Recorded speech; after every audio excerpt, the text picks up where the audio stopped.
Hello and welcome to my 9th, can you believe it, 9th YouTube weigh-in. Time flies. It's coming up to autumn now, it's September. Summer is gone. Anyway, if you saw my August video, which I uploaded yesterday, then you already know what I weighed in on Saturday as. So I'll get straight to the point. I lost 2.5 pounds this week, which is brilliant. Takes me to 19 stone 1.5, which is 267.5 pounds, or 121.3 kilos, I think the scale said this week. Very happy with that. My eating was on plan and I incorporated a bit of exercise. So I had my first session at the gym with my trainer. I will talk about that a little bit later on, and I did a workout video that I found on YouTube. Loads, it was a walking one. I thought, oh, this will be gentle and easy. It was hard, but it was good. I felt very good afterwards.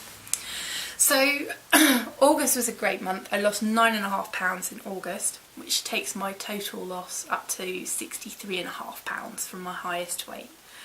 So I am still really positive, really motivated. I am ready to incorporate a few new changes into my life that will help me along the way.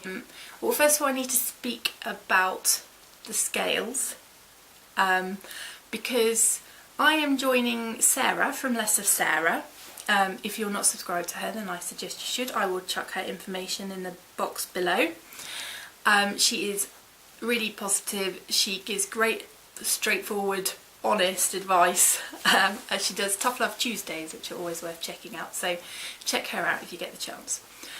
She was talking a couple of weeks ago about scale obsession, and it really rang true with me.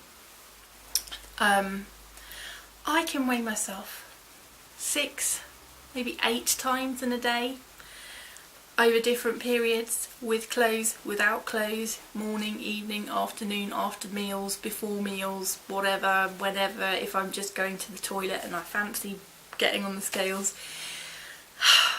I've got 3 different apps for tracking my weight, and that's not including MyFitnessPal, which I track my weekly weigh-ins on. It's just ridiculous. Really ridiculous. And this week is a good example of why it's ridiculous, because I lost most of that 2.5 pounds within the first couple of days last week. On Wednesday, when I weighed in, I'd lost 3 pounds, and then in my mind I was like, I've already lost 3 pounds. Even if I only lose like 100 grams a day, then I'm definitely going to get 3.5 pounds on Saturday. So in my mind, I've already lost 3.5 pounds that week. So when I actually stepped on the scales and lost 2.5 pounds, initially I was like, oh, I've gained a pound. But I hadn't. I mean, I hadn't even lost half that pound. Yeah, I gained half a pound from Wednesday, just for natural body whatever reasons. And the other half a pound, which I was disappointed about having put on, I hadn't lost in the first place. How mental is that?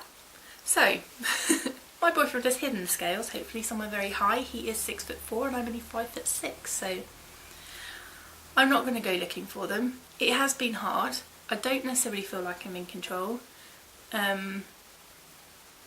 I don't particularly like it when I go into the bathroom and I can't weigh myself. And that is another reason why I need to not weigh myself. And so I don't know how it's going to go. I am going to weigh myself. It's called Scale Free September, but I will do my weekly weigh-in still. My weigh-ins are going to be slightly different. I am going to now weigh in on a Monday morning, which is the same day that I make my video, and I am going to film my weigh-ins. So you can hear my reaction to what I see on the scales, and I think it will help me just accept what's on the scales a lot more. My boyfriend asked me today what I'll do if it's a stay the same, and I said, well, it will mean that I'm not pissed off for days before when I know it's going to be a stay the same. I'll just get on the Monday morning and go, oh, it's a stay the same.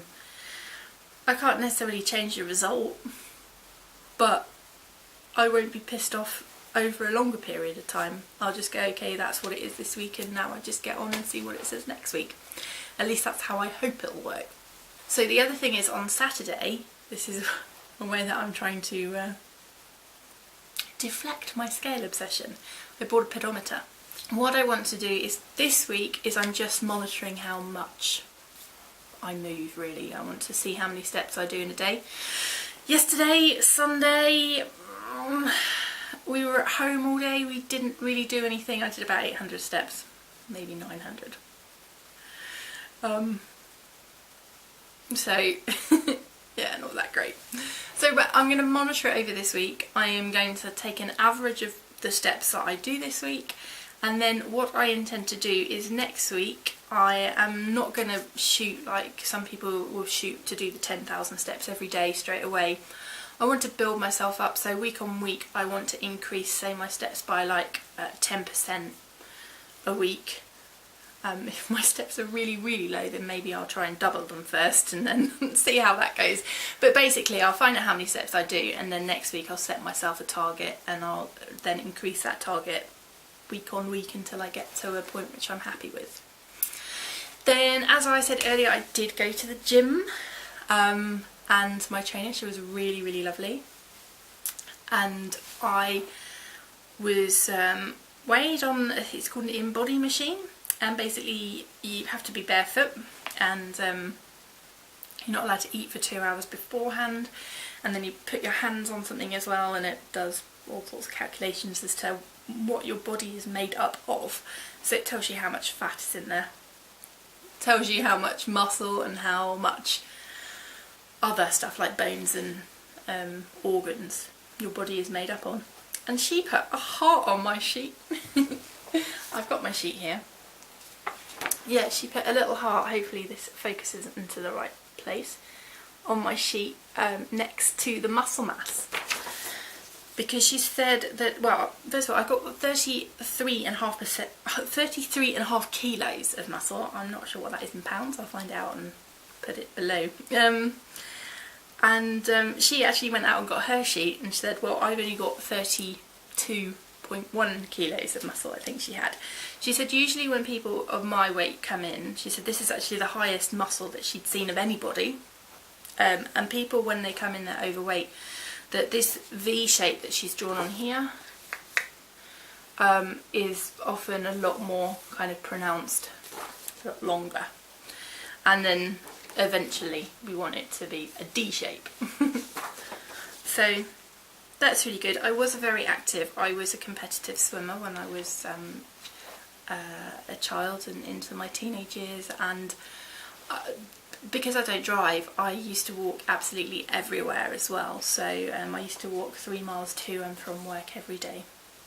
And it's only really been in the last few years since my breakdown that I haven't really done the exercise. So she said that if you're active before, then your muscles kind of, they don't really go anywhere, they stay there. So I just want to concentrate on not losing too much muscle when I lose weight, I suppose. I'm not gonna say that I know the sciencey bit, because I don't really. I mean, I imagine I won't keep hold of that, because, well, my calf muscles are really solid. I'm just poking my calf.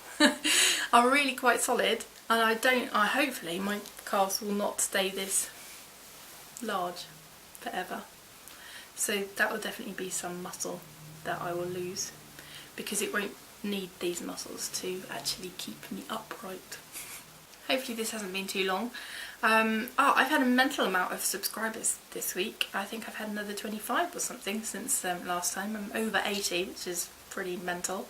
Although one of them is a little bit suspect. He's called Titwankster, and he's put me on a list of favourites, and it all seems to be lots of people with jiggly boobs, so I'm taking that as a compliment, to be honest. There we go. Anyway, good luck to everybody who is weighing in, and in the next few days before I see you. There might be another video. I'm thinking about doing something about goals in a few days' time. yeah, so good luck everyone who's weighing in, and I shall watch your videos, and yeah, thanks. I'll catch you next time. Bye.